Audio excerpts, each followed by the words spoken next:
Vadodara news આપનું સ્વાગત કરે છે। અરવલ્લી બચાવો અભિયાન અંતર્ગત યોજાયેલી ભવ્ય જનસભામાં ચૈતર વસાવાની હાજરીમાં ભારે જનસમર્થન જોવા મળ્યું।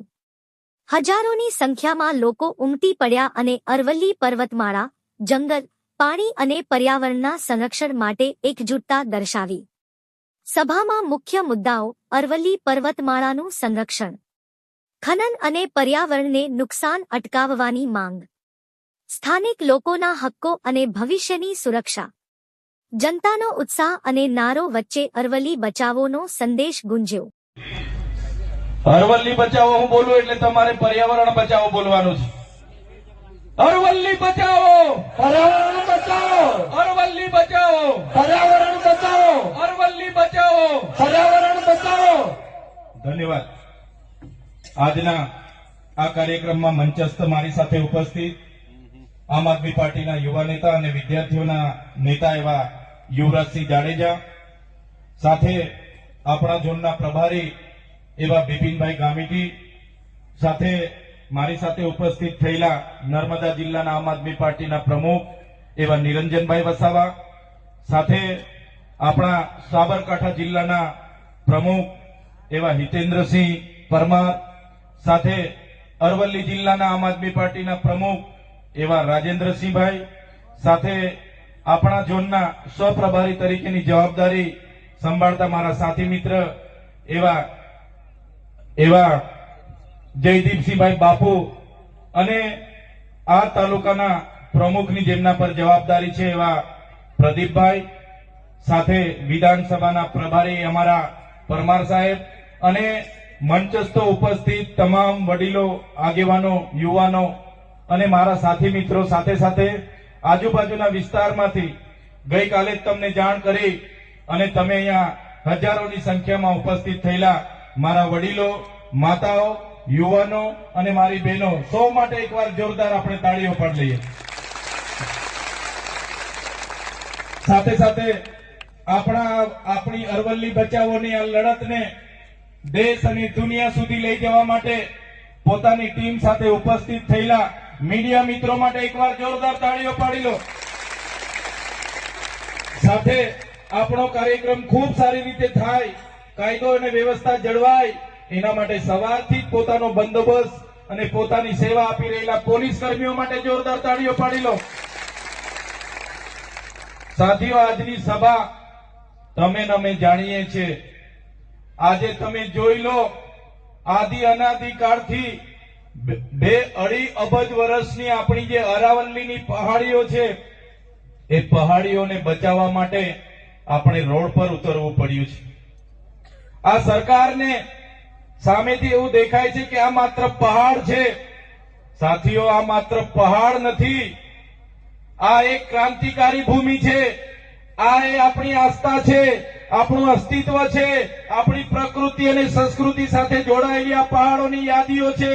ત્યારે આ ભાજપની સરકાર એમના ઉદ્યોગપતિ મિત્રોના કહેવાથી, એમના અહીંના ખાણ માફિયાઓના કહેવાથી, એમના નેતાઓના કહેવાથી એમણે કેન્દ્રીય સશક્ત સમિતિ અંતર્ગત સુપ્રીમ કોર્ટમાં ગયા અને સુપ્રીમ કોર્ટમાં એમણે ચીફ જસ્ટિસ ગગોઈજીના અધ્યક્ષસ્થાને ખંડપીઠે એવો ચુકાદો આપ્યો 20 નવેમ્બર 2025ના રોજ કે અરાવલ્લી એને જ માનવામાં આવશે કે જે 100 મીટરથી ઊંચી પર્વતમાળાઓ હશે। ત્યારે સાથીઓ, આ અરાવલ્લી ગુજરાત, રાજસ્થાન, હરિયાણા અને દિલ્હી નો આપણું કુદરતી કવચ છે। એને ખનીજ માફિયાઓને આપવા માટે 100 મીટરની વ્યાખ્યા બનાવવામાં આવી છે અને આ 100 મીટરની વ્યાખ્યામાં એમના ખનીજ માફિયાઓ, એમના ઉદ્યોગપતિઓ આવનારા દિવસોમાં આ વિસ્તારમાં આવે એના માટે આ સરકારે રેડ કાર્પેટ નાખી આપ્યા છે, રેડ કાર્પેટ પાથરી આપ્યા છે કે આવો તમે આ પહાડીઓને ડ્રિલિંગ કરો, ખનન કરો, આ નદીઓનો આ જળ, જંગલ, જમીન તમે લઈ જાઓ, તમે લૂંટો। એના માટે સરકાર એમના ઉદ્યોગપતિઓને અહીંયા બોલાવવા માંગે છે। ત્યારે આ સરકારને અમે કહેવા માંગીએ છીએ, આ પહાડો એ તમારી સરકારે બનાવેલા પહાડો નથી, આ પહાડો હજારો વર્ષથી અહીં અડીખમ ઉભા પહાડો છે। આ જંગલો તમારા જંગલ ખાતાએ સાચવેલા જંગલો નથી. આદિ અનાદિ કાળથી અમારા પૂર્વજોએ સાચવેલા આ જંગલો છે. એ જંગલો અમે ક્યારેય લૂંટવા નથી દેવાના. તમે જોઈ લો, વ્યાખ્યા એવી કરી કે 100 મીટર ઊંચો પર્વત હશે એને જ અરાવલ્લી માનવામાં આવશે. 500 મીટરના અંતરમાં જે પહાડીઓ છે એ પહાડીઓને પણ અરાવલ્લીમાં સમાવેશ કરવામાં નહીં આવે અને એમને જંગલના નિયમોમાં લાગુ નહીં પડે, એમને સંરક્ષણ નહીં મળે. વિચાર કરો, આજ ઉદ્યોગપતિઓની નજરો આપણા પહાડો પર આવેલી છે, આપણા પહાડો જંગલો પર પડેલી છે.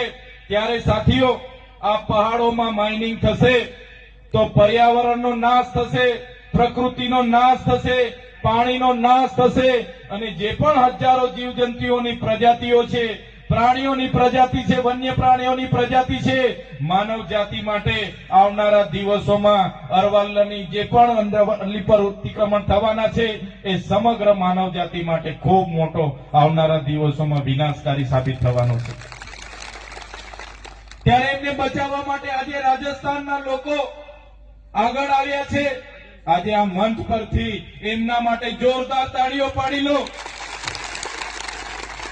સાથે સાથે આ ક્રાંતિકારી અરવલ્લી અને સાબરકાંઠાની ભૂમિમાંથી એ રાજસ્થાનના, હરિયાણાના અને દિલ્હીના લોકોને અમે કહેવા માંગીએ છીએ કે અમે પણ ગુજરાતના તમામ વર્ગના લોકો અરવલ્લી પહાડોને બચાવવા માટે આવનારા દિવસોમાં ગાંધીનગર ખાતે અમે કૂચ કરવાના છે. ગુજરાત સરકારનું જ્યારે વિધાનસભા બજેટ વિધાનસભાનું સત્ર હશે ત્યારે બજેટ સત્રમાં અરવલ્લીના પહાડોને બચાવવા માટે આખા ગુજરાતમાંથી લાખો લોકો ગાંધીનગર તરફ કૂચ કરવાના છે.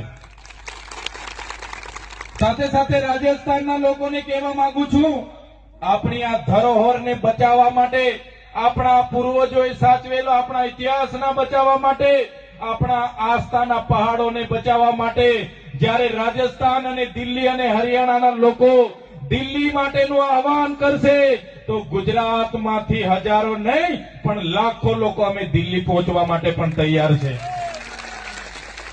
અમે આ સરકારની નીતિ મંજૂર નથી.